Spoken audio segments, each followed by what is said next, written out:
বায়োপ্যারিসি নামটা কি শুনেছেন? সেটা আবার কি? ফ্রিতে সিনেমা দেখার কোনো সাইট নাকি?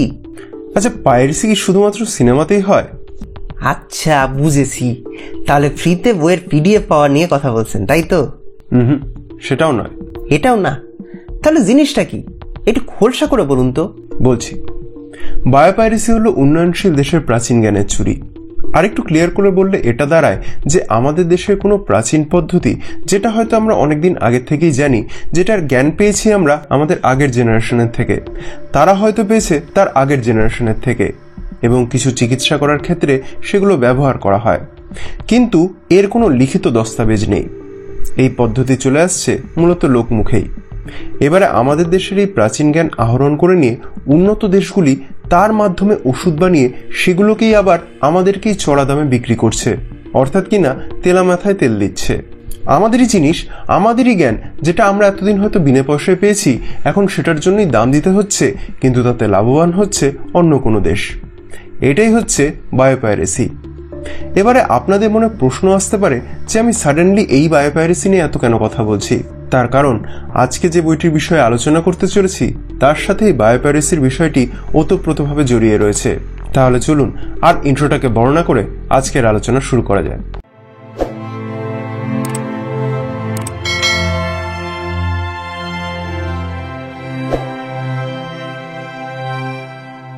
বন্ধুরা, আজকে আমি প্রখ্যাত সাহিত্যিক প্রীতম বসুর লেখা একদমই নতুন একটি বই বিদ্যান বনাম বিদুষী নিয়ে আলোচনা করতে চলেছি। প্রীতমবাবুর লেখার সাথে যারা পরিচিত তারা তো জানেনই যে তিনি বাংলার ইতিহাস বা আমাদের সংস্কৃতিকে কেন্দ্র করে খুবই সুন্দর থ্রিলার কাহিনী রচনা করেন, যা একাধারে এন্টারটেইনিং তো বটেই এবং তার সাথে জ্ঞানবর্ধকও। ওনার লেখা এখনো অবধি প্রতিটি বই শুনেছি তুখো, যদিও ওনার লেখা এটাই আমার প্রথম পড়া বই। প্রথমেই আমি বইটির নন স্পয়লার সারাংশ আপনাদের সামনে তুলে ধরছি।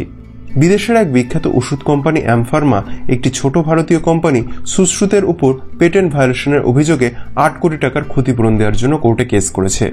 তাদের অভিযোগ এটা যে 2015 সালে তাদের পেটেন্ট করা একটি ওষুধ নাম ভেনাম, যা কিনা সাপ, বিছে ইত্যাদি বিষধর প্রাণীর বিষের থেকে অ্যান্টিডোট হিসেবে কাজ করে, সেটারই একটি কপি বানিয়ে সুশ্রুত মার্কেটে বিষহরীর নাম দিয়ে কম দামে বিক্রি করছে, যাতে কোম্পানি লসের মুখে পড়েছে।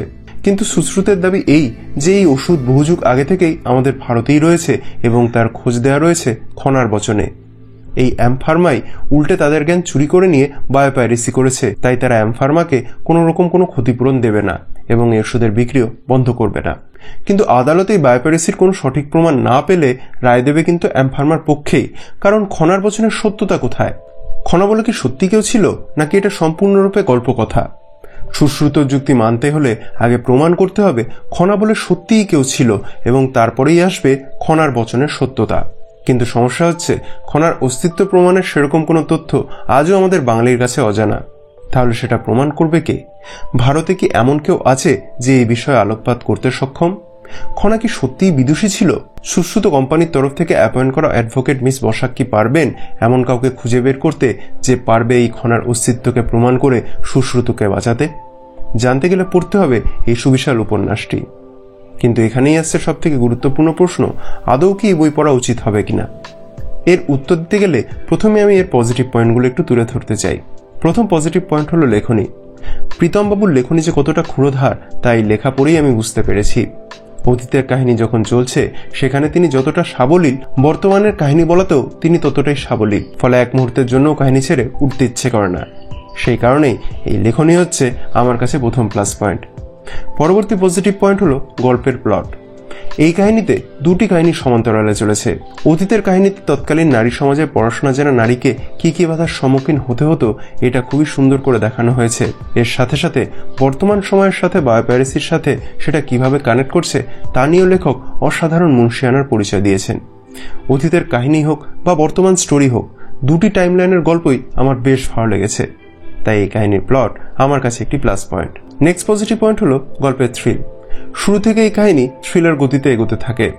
না, এতে সেরকম কোনো মারামারি বা চেজিং সিন বা কোনো খুনোখুনি নেই, অন্তত সেই অর্থে নেই। তাহলে এখানে থ্রিল বিষয়টি কি করে এলো? গল্পের মধ্যেকার সিচুয়েশনের মাধ্যমে। লেখক কাহিনীর সিচুয়েশনগুলোকে এত সুন্দর করে বিল্ড করেছেন যে কাহিনী পড়তে পড়তে রোমাঞ্চ ফিল হয়, খালি মনে হয় যে এর পরে কি হবে। একটা থ্রিলার গল্পে তো পাঠক এটাই চায়, আর এই ব্যাপারটি পুরো মাত্রায় বিদ্যমান থাকার জন্যই এই গল্পের থ্রিল আমার কাছে একটি প্লাস পয়েন্ট। পরবর্তী পজিটিভ পয়েন্ট হলো ক্যারেক্টার ডেভেলপমেন্ট। এই গল্পগুলির যতগুলি ক্যারেক্টার আছে তা সে অতীত টাইম লাইনেই হোক বা বর্তমান টাইম লাইনে, প্রতিটা ক্যারেক্টারকে এত সুন্দর করে বিল্ড করা হয়েছে যে প্রতিটা ক্যারেক্টারের ক্রিয়াকলাপের সাথে যেন একাত্ম হওয়া যায়। তাই এই গল্পের ক্যারেক্টার বিল্ডিং আমার কাছে একটি plus point. Next positive point হলো গল্পে ব্যবহৃত তথ্য। অতীতের সমাজের মানুষজন তথা গ্রামের বিবরণগুলি এতটাই স্বচ্ছ এবং প্রাঞ্জল যেন মনে হয় প্রতিটা ঘটনা নিজের চোখের সামনেই দেখতে পাচ্ছি। এছাড়া বর্তমান সময়ের বায়োপাইরেসি থেকে শুরু করে সোশিও পলিটিক্যাল ইস্যুগুলো যে নানানভাবে উঠে এসেছে সেগুলির বিবরণ এবং তথ্যগুলি এতটাই ভালো করে দেওয়া হয়েছে যে তথ্যগুলি পর্যন্ত পড়তে দুর্দান্ত লাগে এবং অনেক কিছু সম্পর্কেই জানতে পারা যায়। সেই কারণে এই গল্পের তথ্য আমার কাছে একটি প্লাস পয়েন্ট। পরবর্তী পজিটিভ পয়েন্ট হলো এর আনপ্রেডিক্টেবিলিটি। আমরা হয়তো কাহিনী পড়তে পড়তে কিছুটা আন্দাজ করতে পারি যে কাহিনী কোন পথে এগোচ্ছে, কিন্তু তখনই হঠাৎ করে এমন কিছু জিনিস লেখক ঘটিয়ে ফেলেন যাতে মনে হয় যেন গল্পের মোড় ঘুরে গিয়ে অন্য পথে হাঁটা লাগিয়ে দিল। এরকম ঘটনা বেশ কিছু জায়গায় রয়েছে। স্পয়লার হয়ে যেতে পারে বলে এর থেকে বেশি কিছু বললাম না। তো এই আনপ্রেডিক্টেবিলিটি আমার কাছে একটি প্লাস পয়েন্ট। পরবর্তী পজিটিভ পয়েন্ট হলো কাহিনীর গতিময়তা। অলমোস্ট 450 পেজের উপন্যাস, কিন্তু সত্যি বলতে এক মুহূর্তের জন্য মনে হয়নি যে এত বড় একটি কাহিনী পড়ছি। এতটাই দ্রুত লয়ে চলে এই কাহিনী। তবে হ্যাঁ, মাঝে হালকা একটু স্লো হয় বটে, তবে সেখানে পাঠককে একটু দম নিতে দেওয়া হয়েছে, কারণ কাহিনীর শেষ ভাগে এসে কাহিনী ছোটে রকেটের গতিতে। তাই এই কাহিনীর গতিময়তা আমার কাছে তো একটি plus point. Next positive point হলো গল্পের এন্ডিং। শেষে এসে যে কোর্টরুম ড্রামাটা রয়েছে সেটা জাস্ট মাইন্ড ব্লোয়িং। সেটা পড়তে পড়তে মনে হয় যেন সমস্ত ঘটনা আমার সামনেই হচ্ছে এবং পুরো বিষয়টাকে আমি দারুণভাবে এনজয় করেছি। তাই এই গল্পের এন্ডিং আমার কাছে একটি প্লাস পয়েন্ট। এবারে নেগেটিভ পয়েন্টে যাওয়ার আগে বইটির প্রোডাকশন কোয়ালিটি নিয়ে একটু বলে নিই। বিদ্যান বনাম বিদুষী কোনো প্রকাশনা থেকে পাবলিশ হয়নি, লেখক প্রীতমবাবু নিজেই পাবলিশ করেছেন। বইটির মুদ্রিত মূল্য 500 টাকা। বইটিতে পৃষ্ঠার সংখ্যা রয়েছে 448টি।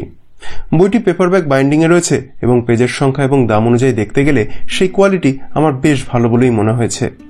বইটির পেজ এবং প্রিন্টিং কোয়ালিটি আমার অসাধারণ লেগেছে। বইতে যে সাইজের ফন্ট ইউজ করা হয়েছে তাও একদম আমার কাছে পারফেক্ট বলেই মনে হয়েছে।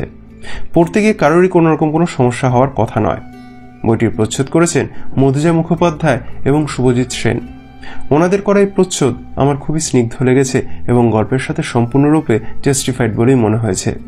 তবে বইটির মধ্যে একটিও অলংকরণ নেই, সেটা থাকলেই 16 কলা পূর্ণ হয়ে যেত বলেই আমার বিশ্বাস। বইতে অল্প বিস্তর মুদ্রণ প্রমাদ নজরে এসেছে, কিন্তু তাতে পড়ার অনুভূতি একদমই নষ্ট হয় না। এবারে আসি বইটির নেগেটিভ পয়েন্টের দিকে। কাহিনী ওয়াইজ কোনো নেগেটিভ কিছু আমার অন্তত নজরে আসেনি। খালি যে বিষয় আমি বলতে চাই সেটা হলো এর পেপার ব্যাক নিয়ে। আমি জানি না কেন এই বইটিকে পেপার ব্যাক করার সিদ্ধান্ত নেওয়া হয়েছে। হতে পারে বইটির দাম সাধ্যের মধ্যে রাখার জন্য, কিন্তু যেহেতু এই বইয়ের রিড ভ্যালু রয়েছে তাই সমূহ সম্ভাবনা রয়েছে বারবার পড়তে গেলে বইটির পেজগুলি আলগা হয়ে যাওয়ার। আর যেহেতু বইটি বেশ বড় তাই এর পেপার ব্যাকের জন্য পড়তে গিয়ে খুব সাবধানে পড়তে হয়েছে আমায়, কারণ আমার ভয় হচ্ছিল যে বাইন্ডিং যেন না খুলে যায়।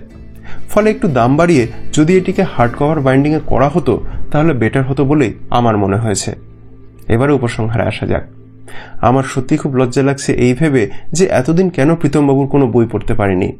অবশ্য আমি যেখানে থাকি সেখানে ওনার বই পাওয়া একটু মুশকিলই বটে, তবে বর্তমানে অনলাইন সেলারদের কারণে এই বইগুলি পড়তে পারছি। ইতিহাস তথা সংস্কৃতি নিয়ে এত ডিটেইলড লেখা, যেখানে তথ্য থাকলেও পড়তে গিয়ে কোথাও মনে হয় না যে অযথা হচ্ছে। তার সাথে থ্রিলারের এক অনবদ্য মেলবন্ধন পেলাম এই কাহিনীর মধ্যে। বইটিকে 3টে অংশে ভাগ করা গেলে আমি বলবো, প্রথম অংশ হচ্ছে দ্রুতগতির ভূমিকা, যা পাঠককে কাহিনীর মধ্যে দ্রুত ঢুকিয়ে নেবে। দ্বিতীয় অংশ হচ্ছে কাহিনীর হৃদয়, যেখানে খুব সুন্দর করে ফাইনাল অংশের জন্য সমস্ত কিছু স্টেজ করা হয়েছে।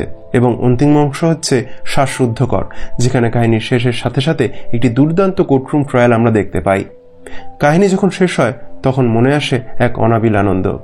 তবে হ্যাঁ, শেষে এসেও কয়েকটি প্রশ্ন যদিও থেকে যায়, কিন্তু সেগুলি স্পয়লার হয়ে যেতে পারে বলে আমি রিভিল করছি না।